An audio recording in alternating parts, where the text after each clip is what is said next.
Untuk informasi lebih lengkap dan berita-berita lainnya yang terkait, klik link di deskripsi di bawah ini. Dan jangan lupa juga subscribe channel YouTube kami. Pastikan Anda juga menginstal aplikasi CNBC Indonesia yang tersedia di App Store dan Play Store.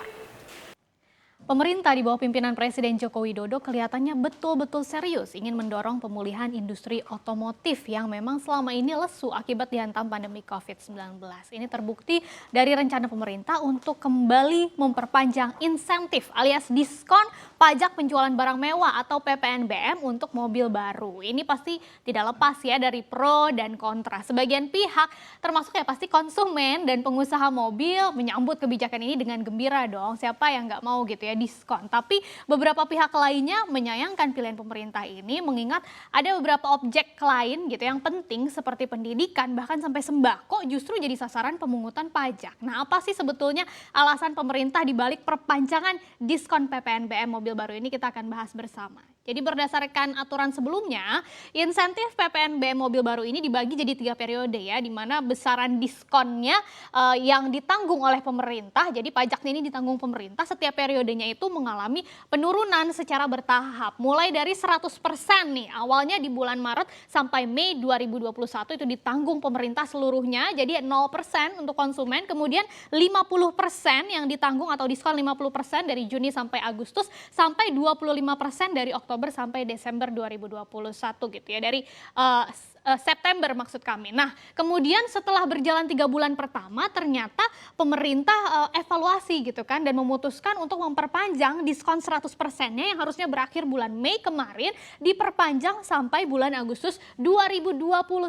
Jadi masih 0% nih PPNBM yang dibayarkan oleh konsumen gitu. Kemudian baru diskon 50%-nya tadi yang harusnya berlaku dari bulan Juni ini sampai Agustus bergeser akhirnya jadi September sampai Desember 2021 nanti. Nah, untuk yang 25%-nya itu belum disebutkan secara jelas kapan akan diterapkan karena memang akan dievaluasi lagi tadi setiap 3 bulan sekali gitu ya. Dan keputusan ini sudah disampaikan oleh Menteri Perindustrian setelah kemarin digelar rapat pemulihan ekonomi nasional di akhir pekan lalu. Kementerian Keuangan juga disebut sudah menyetujui atau sepakat dengan Kementerian Perindustrian yang mengusulkan perpanjangan ini dan sesuai arahan Presiden Joko Widodo memang harus seperti ini gitu ya. Nah, saat ini Kementerian Keuangan sedang menyiapkan aturan penggantinya dari yang lama ke yang baru. Nah, sambil menunggu itu, menurut pemerintah keputusan ini dilakukan karena diperlukan terobosan untuk bisa tetap menciptakan iklim usahanya yang kondusif di tengah kondisi pandemi COVID-19 supaya membangkitkan lagi gairah usaha di tanah air,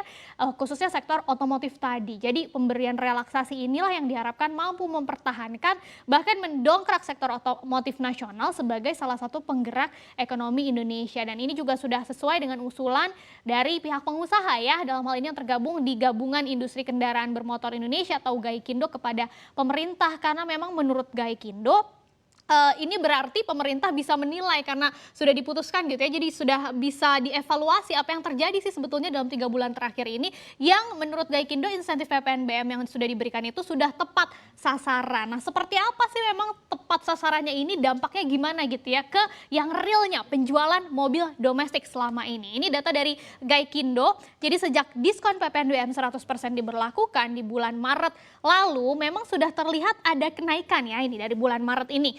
Kita bandingkan ya, sudah terlihat ada kenaikan penjualan mobil baik secara wholesale yang berwarna kuning ataupun wholesale ini dari pabrik ke dealer ataupun juga retail sales yang berwarna hijau dari dealer ke konsumennya langsung gitu ya. Kita lihat di Maret 2021 penjualan mobil wholesale-nya yang berwarna kuning itu sudah mencapai 84.915 unit atau ini naik sampai 73% kalau dibandingkan dengan periode Februari 2021 dan naik sekitar 10% kalau dibandingkan dengan Februari 2020 atau secara tahunan ya, year on year. Nah, sedangkan penjualan retail salesnya yang di sebelahnya itu mencapai 77.515 unit. Ini tumbuh 65,1% dibandingkan dengan bulan sebelumnya.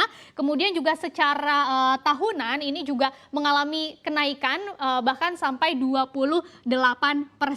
Di bulan April khusus retail salesnya ini masih terus naik juga gitu ya sampai 227% ini secara tahunan penurunan dibandingkan dengan April 2020 gitu, menjadi 79.500-an unit gitu ya. Tapi kenaikan ini sebetulnya sangat wajar karena memang kalau dibandingkan secara tahunan, penjualan mobil di April tahun lalu anjloknya anjlok banget gitu ya, sangat anjlok. Sedangkan kalau dilihat secara bulanan, secara spesifik lagi, pertumbuhan retail salesnya ternyata mengalami pertumbuhannya melambat gitu ya. Jadi cuma naiknya sekitar 2,5% nih dibandingkan dengan Maret 2021 kemarin. Nah ini seiring dengan penjualan wholesale-nya atau tadi dari pabrik ke dealernya yang menurun juga dari bulan Maret tadi menurun ke bulan April menjadi hanya 78.908 unit. Ternyata penurunannya juga masih berlanjut sampai ke bulan Mei kemarin, data terbarunya bahkan sudah anjlok sampai 31%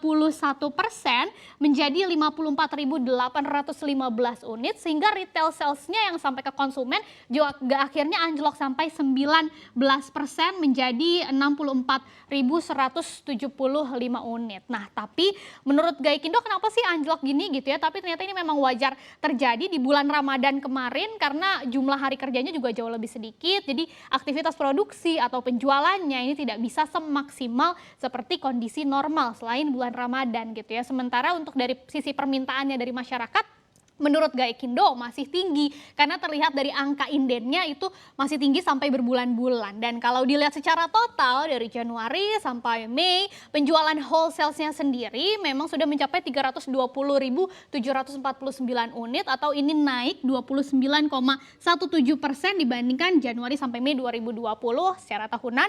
Begitu juga dengan retail sales-nya ya, atau penjualan retailnya naik juga 23,6% menjadi 322.128 unit. Untuk itu dengan perpanjangan diskon PPNBM tadi, Gaikindo sendiri yakin nih target penjualan tahun ini tuh bisa tercapai, yaitu sebesar 750.000 unit ya, masih lebih kecil dibandingkan tahun sebelum pandemi gitu ya, tapi diharapkan bisa tercapai dengan adanya relaksasi ini. Dan kalau nanti penjualan mobilnya sudah terdongkrak, industri otomotifnya bisa bergairah lagi, seberapa besar sih pertanyaannya dampaknya ke perekonomian Indonesia, karena kan tadi tujuan utamanya itu.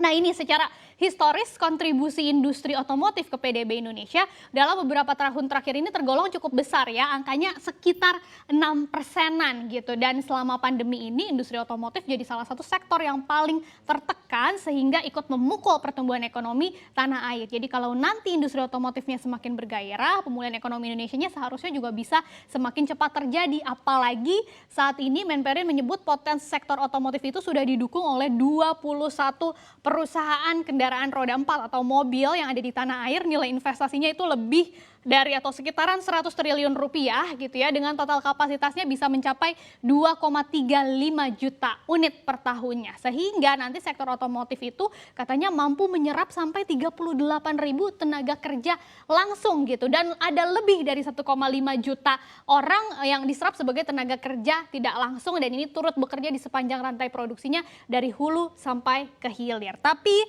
walaupun tadi tujuan dampaknya juga positif, tetap saja ada beberapa kalangan yang menyayangkan adanya diskon PPN mobil ini, khususnya ketika pemerintah memang sekarang lagi aktif ya memungut pajak dari berbagai kebutuhan primer masyarakat, sembako, pendidikan gitu ya. Seperti apa sih sebetulnya kondisi penerimaan pajak kita saat ini sampai pemerintah mengutak-atik perpajakan gitu ya. Nah kalau dilihat dari APBN kita yang terbaru, jadi dari Kementerian Keuangan, realisasinya seperti ini. Pajak penghasilan atau PPH itu mengalami penurunan sekitar 3,32% secara tahunan gitu ya, sehingga realisasinya sampai 30 April kemarin itu ada di angka 233,47 triliun rupiah. Dan ini terbagi dari non migas dan yang migas. Yang besar penurunannya ternyata adalah non migas, yaitu sebesar 4,52%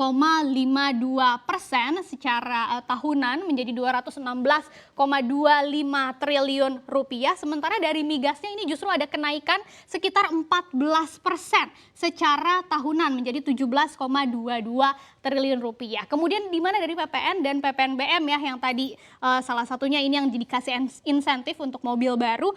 Untuk PPN dan PPNBM sendiri tercatat sebesar 137,54 triliun rupiah atau sudah tumbuh sebetulnya 3,55%. Nah, untuk PBB dan pajak yang lain-lainnya ini juga sudah mengalami pertumbuhan yang cukup signifikan juga sekitar 67% menjadi 3,88 triliun rupiah. Jadi totalnya kalau dihitung pajakannya aja gitu ya, pajak di tanah air itu ada sebesar 374,9 triliun rupiah atau masih minus ternyata, minus 0,46% secara year on year gitu. Dan kalau dilihat dari targetnya tahun ini ada 1.229,58 triliun, baru sekitar 30,5%-nya. Jadi makanya pemerintah sekarang lagi betul-betul menggenjot gitu ya penerimaan pajak tanah air, tapi di satu sisi juga terus menggairahkan sektor-sektor yang memang berpotensi tadi meningkatkan pertumbuhan ekonomi termasuk sektor otomotif